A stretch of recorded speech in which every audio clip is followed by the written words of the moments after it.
முன்னாடி பேசும்பொழுதும் சொன்னீங்க, தாலி கட்டுறதுக்கு முன்னாடியும் ஒரு தியானம் வந்து பண்ண வேண்டியது இருக்கும். ஈவன் முதலிரவு நேரத்தில கூட ஒரு தியானம் வந்து மேற்கொள்ள வேண்டியது இருக்கும்னு.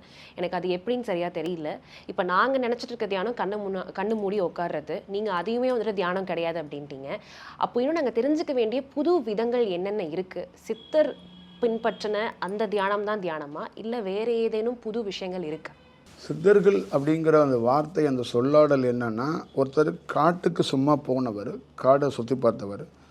அப்போ காடுல வந்து அவர் வந்து ஒரு ஸ்டேஜில் காட்டுக்கும் அவருக்கும் காடு ரொம்ப பெரிதானது, ரொம்ப விரிந்தது, காடு ரொம்ப வேற ஒரு உலகமாக இருக்குது அப்படின்னு போனவர்.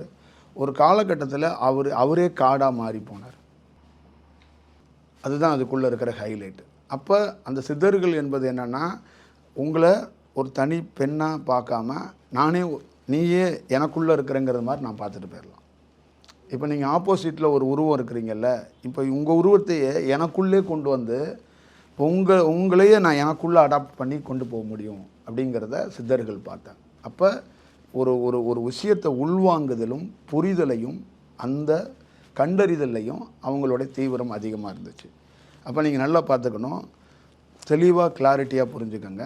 கண்டறிதல் அப்படின்னா உள்வாங்குதல். அப்போ அந்த காடும் நாமளும் வேற இல்லை அப்படின்னு அவர் உள்வாங்குறாரு.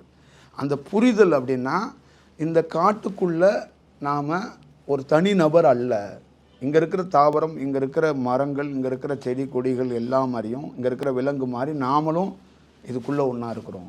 அப்போ நம்ம பிரிஞ்சு இல்லை அப்படிங்கும்போது அந்த காட்டிலேருந்து அவருக்கு பயம் போயிடுது. புரியுதுங்களா? அப்போ நீங்கள் அந்த மாதிரி உள்வாங்கிய ஒரு தியானம் வந்துச்சுன்னா அப்போ உங்களுக்குள்ள பயம் போயிடும். அப்போ நீங்கள் எப்படி ஆயிடுவீங்கன்னா, உங்களுடைய வாழ்க்கை மேம்பட்டு நீங்கள் எதுலையா இருந்தாலும் ரொம்ப ஒரு நேர்த்தியாக செயல்படுறதுக்கான ஒரு வாய்ப்பை வந்து உருவாக்குவீங்க. அப்போ ஒரு பெண்ணுக்கு கழுத்தில் தாலி கட்டும் போதே அது வேற ஒரு பொருள் இல்லை, வேற ஒரு பொண்ணு இல்லை, அதுவும் நான் தான், எனக்கே நான் தாலி கட்டிக்கிறேன். அப்போ நான் என்ன நல்லா பார்த்துக்கணும்.